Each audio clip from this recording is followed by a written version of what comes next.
Ever since I was a kid, I always wanted to be a park ranger. Maybe it was the idea of being a hero to some lost tourists or trapped cavers. Or maybe I just realized from a very early age that I wasn't cut out for work in an office. I needed to feel the sun on my back and the breeze in my hair, to look out over a great expanse of wilderness and not see a single trace of human civilization. Or so I thought back then. Hell, maybe I just thought the uniform looked cool. In the end, the reasons don't matter. As sure as water flowing downstream, I was set on the course that led me here, to the Arval National Forest. That isn't the real name of this place, but it will have to do.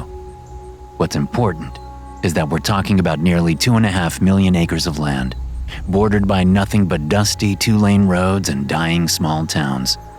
Tourists mostly come in just 3 times a year: spring break, midsummer, and a few weekends in October for the fall colors. During the rest of the year, the local economy depends on a trickle of vacationing families and rugged backpackers.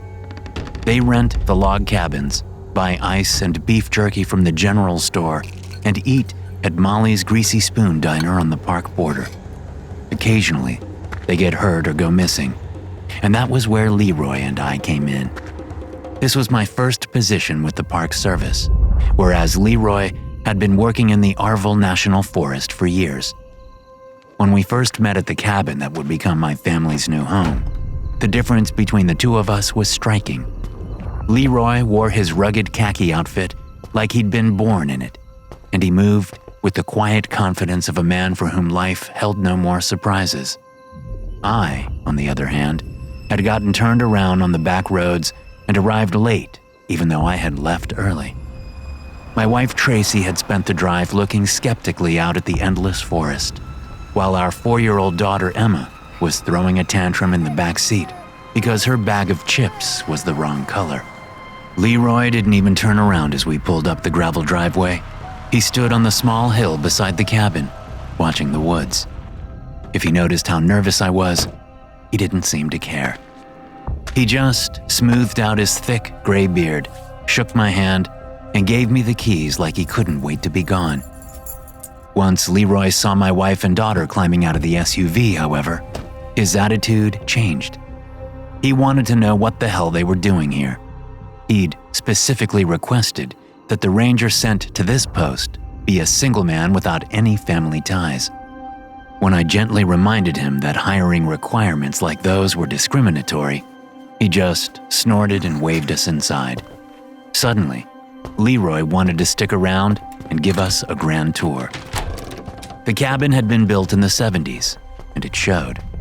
The walls were yellow pine, the floors were covered in puke green carpet, and the brown linoleum in the kitchen was peeling. Leroy gestured around at the place as if to say, "This is what you get when it's paid for by the government." What he really wanted to show us turned out to be a backup generator and the floodlights. The cabin had well water and a septic tank, but was hooked up to the grid for power. The problem was that ice, a windstorm, or even a fallen tree could knock it out for days. Leroy patiently explained how to set up the generator and use it to run the lights. They needed to be kept on all night, he insisted. No exceptions. I told him that sounded to me like a waste of money. He told me that I should learn to keep my mouth shut and do as I was told. If I gave him just one little reason, Leroy warned me, he would send me and my little family packing. With his tour finished, Leroy handed me a map of the park, a schedule, and a bag containing my work uniform. The rest of my issued equipment was waiting for me at the ranger station 15 miles to the south. Leroy would see me there on Monday morning. If I survived the weekend, he smirked. I wasn't completely sure that he'd meant it as a joke. On his way out the door, Leroy stooped down in front of Emma and glared at her with his flinty gray-blue eyes. I moved protectively toward my daughter, but she didn't run to me like she usually did when strangers interacted with her. Instead, she waited patiently for whatever the old man had to say. "Hey, kid," Leroy began. Your daddy ever talk to you about how to stay safe in the woods? Emma nodded. What'd he say? Stay where an adult can see you. Don't touch plants and animals you don't know. If you get lost, sit down and scream. I was proud of my girl, but Leroy said nothing. Then he added, And don't go outside after dark, right? Emma nodded again. Leroy ruffled her feathery blonde hair and walked out of the living room, letting the rusty screen door slam behind him. It was a hell of a welcome to my new job, and as it turned out, it was just the beginning of what the Arville National Forest had in store for me. Our SUV was stuffed to bursting, not only with everything we needed for the move, but also with groceries. The nearest real grocery store was almost an hour away, and Tracy had insisted that we stock up. By the time we'd finished unpacking, the sun had set. All we wanted was to eat some hot soup and crawl into bed. Only Emma had any energy left. While Tracy and I ate in exhausted silence, she swung her feet and sang along to a tune that, for all I knew, she had invented herself. I had just stretched and announced that it was time for bed when she sprang out of her chair and gripped my hand. The lights! Emma shouted. I didn't know what she was talking about at first, not until I remembered Leroy's commandment about keeping the house illuminated after dusk. Outside of the cabin windows, the night seemed as black as the bottom of the ocean. If I flicked the switch on now, what might I see? Pushing thoughts of pale grinning faces and tall spindly things with too many legs out of my mind, I did as my superior had asked. Suddenly, the small yard around the cabin was as bright as day. The forest's branches were bone white in the blazing light. I thought I could even hear the electricity hum. Nothing moved outside, not even a squirrel. What, I wondered again, was the point of all this? To serve as a marker to anyone lost in the woods? To frighten away wild animals, thieves, or something else? I was too tired to care. Leroy had been right all along, I realized. What did it matter what the lights were for? I wasn't paying for them, and turning them on was, apparently, just another part of my job. After a final look out the window, I closed the blinds and went to bed. When I arrived at the ranger station the next morning, Leroy was having coffee with Betty Brock, a 50-something Native American woman who was sheriff of one of the dying counties that bordered the park. I recognized her from the "Re-elect Sheriff Betty" campaign signs that I'd seen everywhere on our drive in. I had to hand it to her. She was persistent. To get elected sheriff as a woman out here, I figured you had to be. This is Brett McCammon. He's going to be the new deputy ranger around these parts. Him and his family just moved in yesterday. There it was again, that weird emphasis on my wife and child. The sheriff and Leroy exchanged a dark look, but before I could ask what it was about, she offered me some of the donuts she'd brought. I turned her down, admitting I was trying to watch my carbs. Sheriff Betty just laughed, then told me I'd regret it. And she was right. Leroy put me through my paces that morning. I never imagined that a pot-bellied old man would be able to move so fast. While Sheriff Brock minded the comms at the ranger station, Leroy took me on a hike to the most critical trouble spots in the Arville National Forest. The clifftop overlook where people kept falling while trying to take a selfie. The narrow ravine that always got hit with flash floods after a heavy rain. The sight that chilled me the most was a deceptively calm creek near a busy picnic area. It was connected to a series of cave systems, and beneath its smooth dark surface that water flowed fast and cold. Every year, a few families ignored the danger no swimming signs. As a result, they never saw their children again. Leroy and I peeled off our boots and plunged our aching feet into the refreshingly cold water. Just as he'd said, the current was deeper and faster than expected. There's one other thing you should know, Leroy added. Rabies has been a problem out here for a while.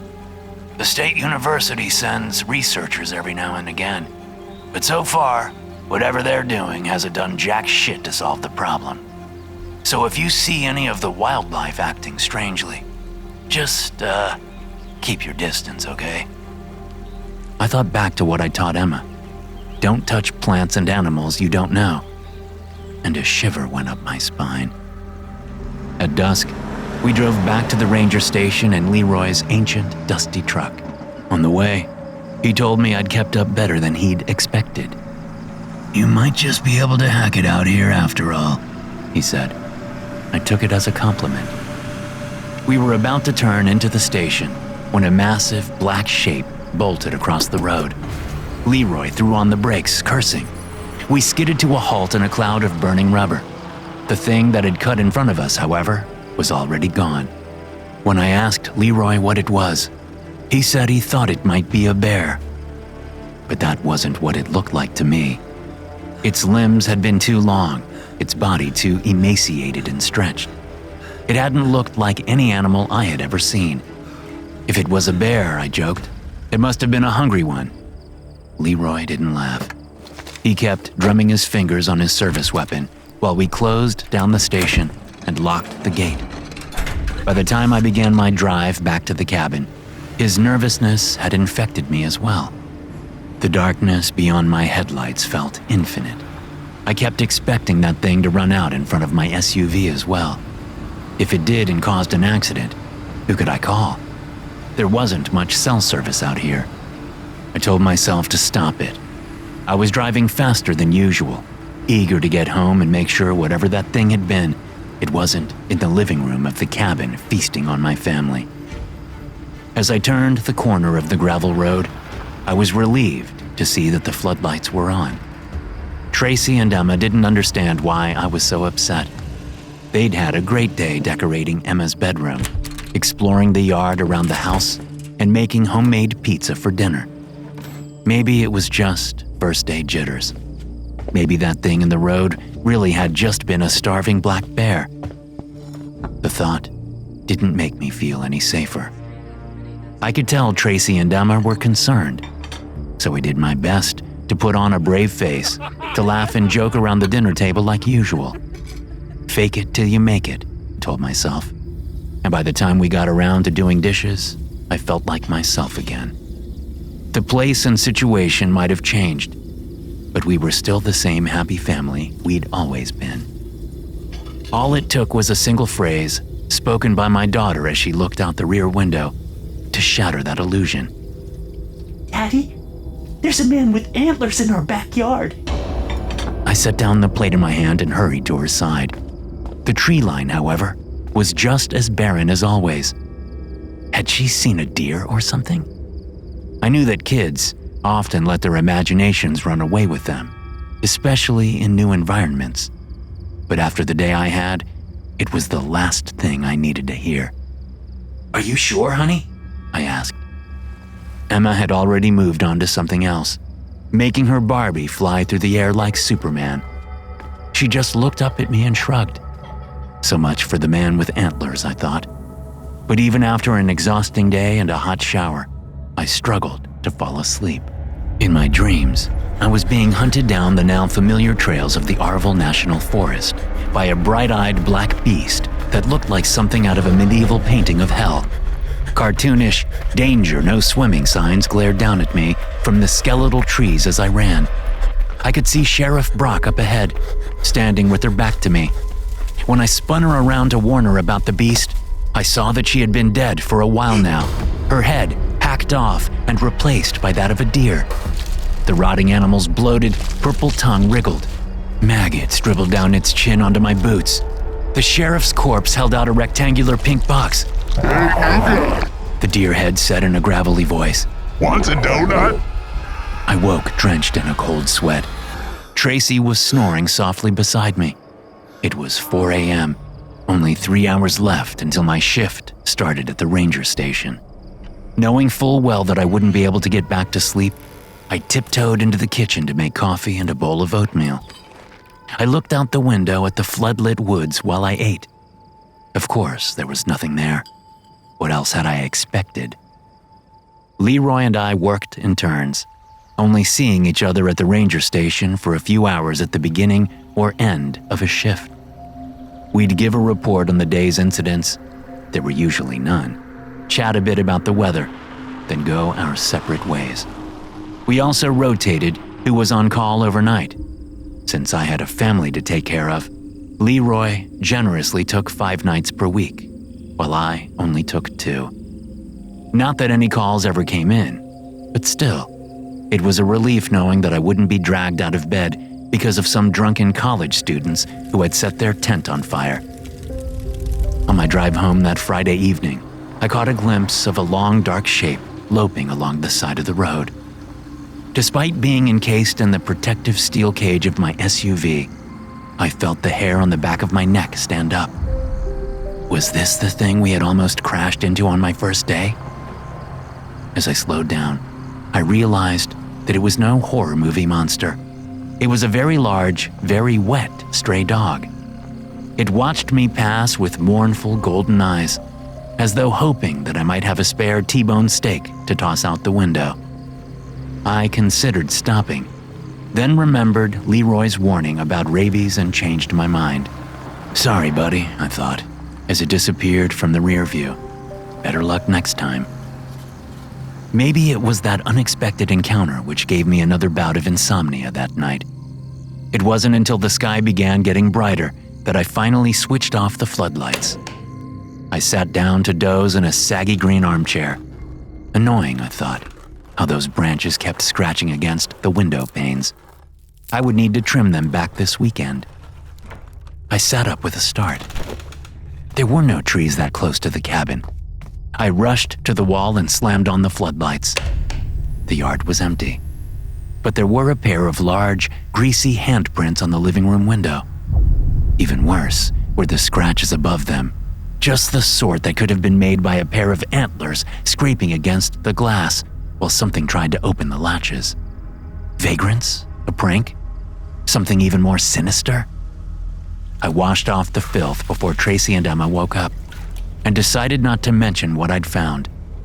I didn't want to scare my family before I knew what I was dealing with. But I did remind my wife where I kept my spare service weapon and its ammunition. I was more concerned about Emma, who loved the woods and played near them every chance she got. It stormed all that weekend, but I can't say that I minded. It gave me an excuse to keep Emma inside. By Sunday afternoon, all of us were going stir-crazy inside the cabin. So we put on our rain gear and took a walk along the edge of the forest. I should have been relieved to get out of the house, but I couldn't relax. I kept imagining some horrible creature lurching out of the undergrowth to drag my child away. Emma, oblivious, splashed through the puddles in her knee-high rain boots. She had gotten a short distance ahead of me when she let out a shriek. Slipping in the muck and wet grass, I came running, only to discover she was excited about having seen a salamander. The weather was an omen of things to come. The days were getting shorter, the nights cooler. The weather was damp and overcast. By the time the leaves began to change, I thought I had a handle on my role at the Arville National Forest. Even Leroy seemed begrudgingly proud of me. On the last Friday in September, the weather was beautiful again, like a last gasp of summer, and Leroy dropped by the station to send me home early. "I'll take over," he said kindly. "Take the wife and kids for a spin around the park this weekend. Show them that there's more to this place than just mud and rain." I drove home with the setting sun at my back, the wind in my hair, and the radio blaring. I was excited to share the good news with my family. Twirling the keys in my hand, I skipped up the driveway and snuck around to the cabin's backyard, where I was sure Emma would be playing. What I saw there stopped me in my tracks. Emma wasn't alone. Despite the twilight gloom, I could see clearly that she was playing with a large, dark-haired dog. I recognized those sad golden eyes. It was the same animal I'd seen trotting along the road. When I approached, it gave Emma's hand one final lick and bounded off into the woods. Tracy waved at me from the cabin window, where she was drying dishes. Furious, I barged inside. Tracy didn't understand why I was angry. The dog had been coming by for weeks now, she said, and it had taken a liking to Emma right away. It didn't have a collar, but it wasn't mangy or sickly looking, and as far as aggression was concerned, she'd never heard it so much as bark. Emma didn't have any playmates out here, Tracy reminded me, and the company was doing her good. My wife put a hand on my shoulder. It was fine, she insisted. Emma was right here in the backyard, and from the kitchen, she could keep an eye on her the whole time. I wasn't convinced, but I also didn't want to separate my daughter from her new friend. If I drove the dog away for no good reason, I was sure that Emma wouldn't understand. Besides, my wife was watching, and if she noticed any unusual behavior from the animal, she could get Emma to safety right away. Confident in my decision, I spread a map out across the rickety kitchen and started planning our excursion through the park.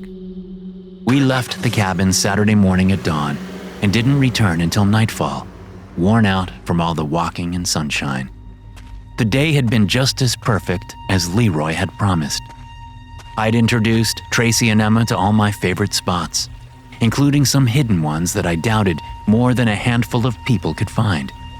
We'd splashed in creeks, scrambled up mossy rocks, and peered over the edges of waterfalls, and now all three of us were ready for bed. While Tracy unloaded the SUV, I headed straight for the cabin. The sun was setting earlier every day, and I scolded myself for not having been home to turn on the floodlights. As I turned the key in the lock, I heard a sort of snort. It seemed to come from right behind me, and was exactly the sort of huffing sound a deer might make. Almost as a reflex, I shoved open the door, stuck my hand inside, and slammed on the light switch. When I turned around, however, all I saw was Emma staring at me from the back seat. He didn't look happy to see you, Daddy, Emma commented later that night, as I helped her change into her pajamas. Who, honey? The man with the antlers. My blood ran cold, but I finished putting Emma to bed before rushing to talk to Tracy. My wife was curled up in the sagging green armchair, sipping tea with a blanket on her lap, another sign of cold weather coming. When I asked her if she had seen anyone standing around the cabin, however, she just looked confused. She wanted to know if anything was wrong. I told her that I wasn't sure. How could I explain what I'd been noticing lately without sounding insane? Only one thing was clear. Whatever was happening in the Arville National Forest seemed to be targeting me and my family. And to make matters worse, it seemed to be escalating. What would I find next time? Emma's man with antlers standing over me as I slept? The floodlights apparently played a role in keeping whatever it was at bay. But I needed more information. It was time for me and Leroy to have a little chat. As it turned out, that was easier said than done. When I arrived at the ranger station the next Monday morning, I found Sheriff Betty Brock, not Leroy, waiting for me. She had come bearing bad news. The night before, emergency services had received a call from someone claiming to be a wounded hiker. The ranger station was nearest to the scene, and Leroy, the only one on duty that night, had sprung into action. When he hadn't checked in by dawn, 2 deputies were sent down the trail he'd taken. They found Leroy lying unconscious at the bottom of a ravine. It wasn't clear exactly what had happened, but it had rained overnight, and it was possible that he had slipped on the same slick, steep trail where the hiker had supposedly been injured. His head wound was severe, and the lower temperatures brought on by the rain put him at risk for hypothermia. Leroy was a tough old bastard, Sheriff Brock admitted, but he didn't exactly take care of himself, and the outlook wasn't good. He'd been taken to a hospital 2 hours away for treatment, but remained in a coma. Just a tragic accident? Maybe. But from there, things started to get strange. Less than an hour before Sheriff Brock's visit to the ranger station, a woman named Hannah Malik had come in about her missing son, Tyler. He and 2 of his friends had left for a backpacking trip on Friday, and she hadn't heard from him since. It worried her, especially considering that her son was constantly on his phone. When Sheriff Brock ran his information, she discovered that Tyler's number was the same one that had made the emergency call the night before. When she replayed the call for his mother, however, her face went pale. The garbled, gravelly voice on the other end of the line sounded nothing like her son. Despite the bizarre circumstances, my training kicked in. Apparently, we had 3 missing teenagers on our hands. Before I could make any preparations, Sheriff Brock held up a hand. The boys were fine, she told me. They had gotten home late that afternoon, not suffering from anything worse than a few scratches and a bad hangover. When she'd asked Tyler about the distress call, however, he had no idea what she was talking about. He had lost his phone on their first day out. I asked Sheriff Brock what she thought it all meant. She told me to pour myself a cup of coffee and sit down. This place wasn't always called the Arville National Forest, Betty sighed. In the language of my people, it has a different name, an old and wicked one, a name that means red waters. In those days, we made our living as fur traders. Pelts were valuable, and the settlers wanted access to the territory where we trapped and hunted. They didn't dare to risk open war. There were too few of them and too many of us, and we knew the land too well. Then their leader, a man called James Arville, proposed a trade. In exchange for a season's supply of furs, the children of our chieftains would be sent to a school downriver, where they could learn the settlers' ways. It was a trap. All who attended the meeting were killed hideously, even the infants. And the place where all that butchery happened, it's now a picnic area. You've heard how the creek there is connected to a cave system, right?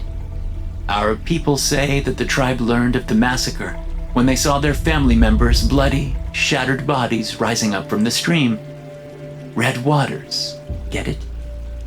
Of course, all of that is ancient history. What isn't is what happened next. The chief had brought his youngest children to the exchange, but left his 3 eldest behind, 2 boys and 1 girl. The 3 of them swore revenge at any cost. Legends say that they offered their soul to the spirit that dwelt in the caverns below. If only it would grant them the strength to bleed Arville and his people until there was nothing left. There are some who believe that the spirit took the deal. The trio became immune to hunger and thirst, to exhaustion and cold, and to any mortal weapon. They say that they had the strength of wild beasts, that they could change their shape, see in darkness as though it were daylight, and appear or disappear at will. With such powers at their disposal, it wasn't long before their vengeance was complete. The settlers' records claims that James Arville and his family were attacked by a pack of starving wolves and eaten alive. As you can imagine, in my people's tradition, the story is a little different, but the conclusion is the same. If it was wolves that killed the Arvilles, they must have been strange animals indeed. See, they stripped the flesh from the Arvilles' bones until there was nothing left, but left their faces perfectly intact, staring up in terror at the winter sky. It was only afterwards that the siblings understood the awful price they would pay for their victory. Even the people who they had avenged now shunned them, sickened by their powers, and by how they supposedly maintained them. There were rumors about secret rituals, about the consumption of human flesh. The trio came to hate the light. They withdrew to damp, dark places where no human eyes could witness the extent of their gruesome transformation. There they wait, lonely and hateful as ghosts, until their hunger drives them back to the surface. Or so they say. Sheriff Brock downed what was left of her coffee, slammed her mug down on the desk, and looked disappointedly at the empty donut box beside it. She stood and strode over to the huge map of the park on the wall, running her fingers across its elevation lines as she spoke. If there was some kind of pattern, if we knew where or when they were going to strike, it would be different. We could close off sections of the park, shut down on certain days of the year, but they're totally unpredictable. Almost as unpredictable, you might say, as a massacre.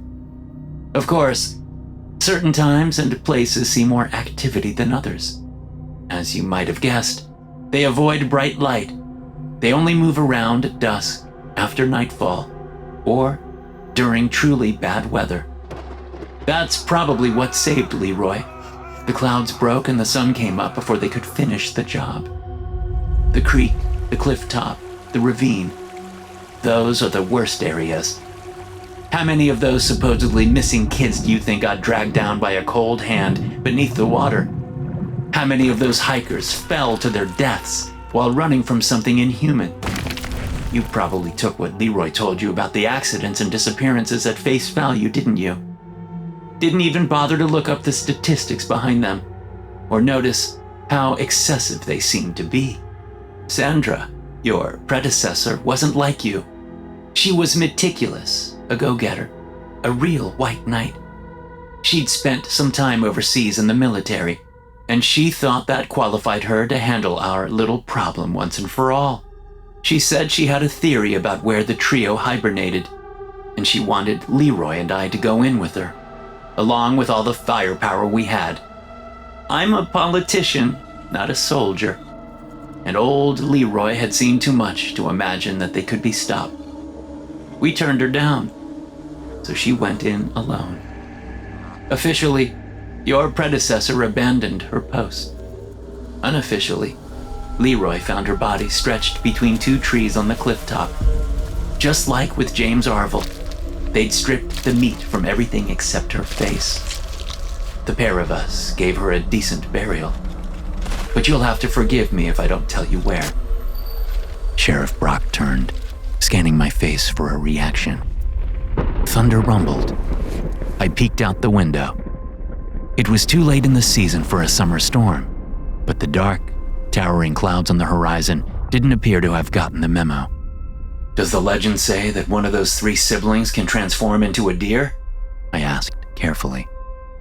The eldest brother, Betty nodded. They say he valued speed above all things. The youngest, who valued strength, could transform into a bear. And what about the sister? A bitter smile crept across the sheriff's face. She was more clever. She chose an animal that was both quick and strong, but that would also appear unthreatening to humans. They say that she could take on the form of a large, dark-haired dog. I was sprinting to my SUV before I even knew what I was doing. Emma! I shouted, not sure who I was addressing. The sheriff? The horrors in the forest? God? Under the circumstances, any of them would have made sense. I peeled out of the parking lot, startling a family of four who were packing away their picnic in anticipation of the storm. As sheets of iron gray rain began falling from the sky, Betty Brock's words echoed in my ears. They only move around at dusk, after nightfall, or during truly bad weather. It was still mid-morning, but I figured the storm would still qualify.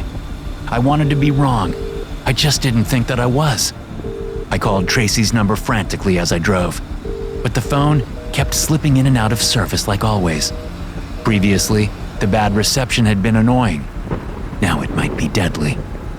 I was driving like a maniac, far too fast for these winding mountain roads. I skidded around corners in sloshing waves of water, the steering wheel loose and useless in my hands. But I didn't dare slow down. I checked my phone, hoping that one of my calls had gotten through. No such luck. A sound as loud as a freight train whistle jolted my attention back to the road. I had drifted into the opposite lane, and a logging truck was heading straight for me. I slammed the wheel hard to the right, fishtailing onto the shoulder, but managing to avoid a crushing death by a few inches. My knuckles were white on the wheel, my breathing ragged, but I aimed my tires back at the road and kept accelerating. Through the curtains of water, I could see red and blue lights behind me. Sheriff Brock. She wasn't here to pull me over, I realized. She had come to provide me with an escort, to make sure that I reached the cabin as quickly as possible. The rain was so heavy, though, that I doubted her flashing lights would make any difference. I had never seen such a storm. Branches swayed and cracked in the wind. The windows of the old general store, the only other structure between the ranger station and the cabin, had gone dark. That could only mean one thing. The power was out. Would Tracy know to turn on the floodlights, even though it was still technically daylight? Would she remember how to use the gas-powered generator? Everything depended on the answer. As I turned up the gravel driveway, my fears were confirmed. Battered by the storm, the lightless cabin looked abandoned. There was no sign of any deer-headed monster or of any ravenous bear-like thing, but that might have been because they were already inside. I ran to the cabin, leaving the engine running. A dark shape shifted on the other side of the screen door, almost like it was waiting for me. Go on, I'll cover you. Sheriff Brock shouted out the window of her cruiser. She threw on a rain slicker and drew her sidearm. What's wrong? Tracy asked through the screen door. It was her, of course. She must have come to the door when she heard us coming. There's no time to explain. Where's Emma? She's in the kitchen, playing with Coco. With who? Sorry, I know you said not to, but we gave the dog a name. We actually brought her inside. Coco's behaving great, and she just looked so wet and miserable out in the rain. I pushed my wife aside and ran to the kitchen, or tried to. I was still unfamiliar with the cabin, and with no illumination, it felt like a different place entirely, like something out of a nightmare. As I slipped on Emma's toys and crashed into the furniture, gunshots rang out behind me. Despite the danger ahead, instinct made me glance over my shoulder. The gaunt monstrosity lumbering toward Sheriff Brock looked less like a black bear and more like a child's nightmare drawing of one. Her bullets sank harmlessly into its matted, rain-drenched fur. A child's high-pitched shriek broke through my fear and reminded me why I was here. To protect Emma. You're not my friend! My daughter was screaming. You're not a doggy at all! In the kitchen, a wild-haired figure rose from the floor. The gloomy light streaming through the window reflected in its golden eyes, and on its sharp, horribly dog-like teeth. Its fingers, multi-jointed and many times too long, stretched toward a knife on the countertop. And then everything became blindingly unbearably bright. The generator rumbled, its noise briefly drowned out by an inhuman wail from the kitchen. The window shattered as a twisted form, neither entirely human nor entirely canine, flung itself backwards through it. I looked to the living room, where my wife stood over the generator, panting. For a brief second, I caught a flash of another figure standing behind her. A tall, muscular man with a deer's head. It held a tomahawk to her neck, nicking it just enough to draw blood, then flickered and was gone. Tracy's hand flashed to her throat. It came away stained red. Did something bite me? She asked. I didn't know how to respond. Emma sat on the kitchen floor amidst broken glass, shaken but unharmed. The screen door swung open, making us all jump. A few more seconds and this place would have needed a new ranger and a new sheriff. Betty Brock grumbled. What was that thing? Tracy wondered. A bear? I guess you could say that. I checked the gas reserves. Even if the power stayed out, we had enough to keep the generator running for a long while. I felt like laughing, like celebrating, but I soon learned the same harsh lesson that those three cursed siblings had so many years ago. Victory always comes with a price. When Sheriff Brock got back in touch with her deputies, she discovered that Leroy's condition had taken a turn for the worse. As the clouds began to clear, we all piled into my SUV and followed her cruiser to the hospital. Even then, even before we knew, the drive felt like a funeral procession. Sheriff Brock went straight to the front desk to ask after Leroy. But, as it turned out, I learned about his death before she did. A pair of orderlies passed by me in the hall, gossiping. Poor bastard, one was saying. He almost pulled through. And did you see those gashes in the back of his head? I mean, they almost looked like they were made by a tomahawk. I don't expect anyone to believe this story, especially after I've changed so many of the names and dates. But if by chance you rent a cabin or go camping in one of our lovely national forests, do yourself a favor and keep the lights on. Thanks for tuning in. If you enjoyed the story, be sure to follow or subscribe and share the show with a fellow horror fan. I'll see you in the next one.